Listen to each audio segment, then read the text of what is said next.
Hello, Miss Gigness. This is Annie, and this is my notebook flip through. Yay! So I had two different notebooks so far in this year.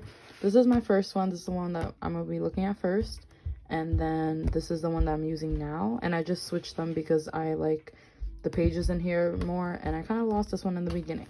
So yeah, here's a table of contents.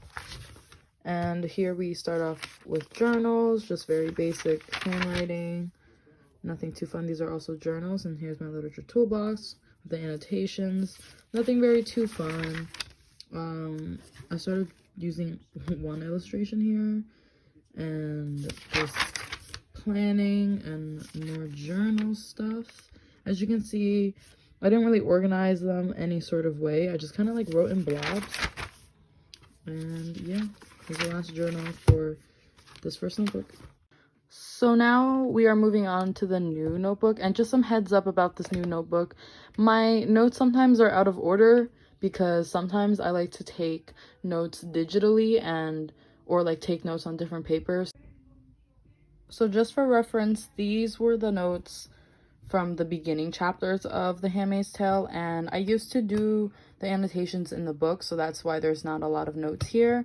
But this is the beginning of how I used to write my notes. Not a lot of words, just like little things that I found important and the start of some illustrations. This here is my class discussion for that class. I did it digitally, so this is why I'm writing it in my notes. I did that this morning. But yeah, throughout the page, this is before going into the actual discussion.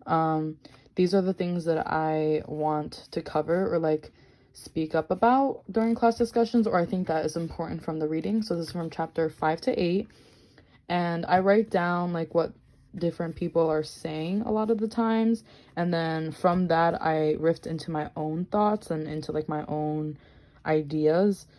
So here are my notes for chapter 19 to 13. With the new notes now not annotating in my book, I'm writing a lot more, as you can tell, and I'm using a lot more illustrations that are making the notes look more fun, which is very exciting.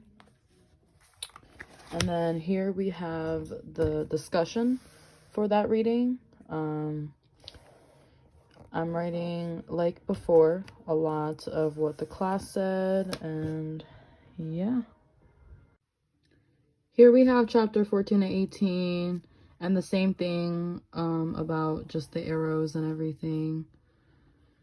Pretty self-explanatory. There's a lot of spacing that I like, so it's easier for me to read.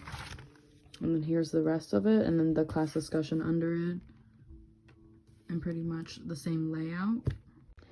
This is notes for chapter 19 and 24, and I use a lot more fun illustrations in here, which definitely did help make the note-taking process a lot more fun.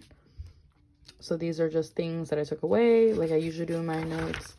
And then, yeah, important things that I think should be mentioned in the discussion and all that. This is the discussion for the reading. And here I also did the same thing with writing what people said down and interesting points I took away from the discussion in class. And I even wrote a little diagram here. I drew a little diagram, which was nice. This is the notes for chapters 25 to 30. And it's pretty much the same thing that I have been doing. The arrows, the little interesting things that I find, and like if it's one topic, like there's the way of the arrows, and then there's like these ones that I do. And then here is the class discussion for that day. Just some interesting takeaways I got. Hi, Miss Gigness. This is just a closing for my flip through.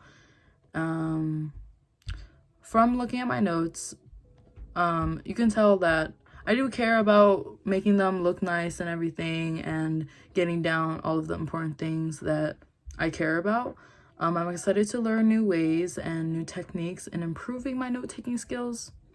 So yeah, thank you.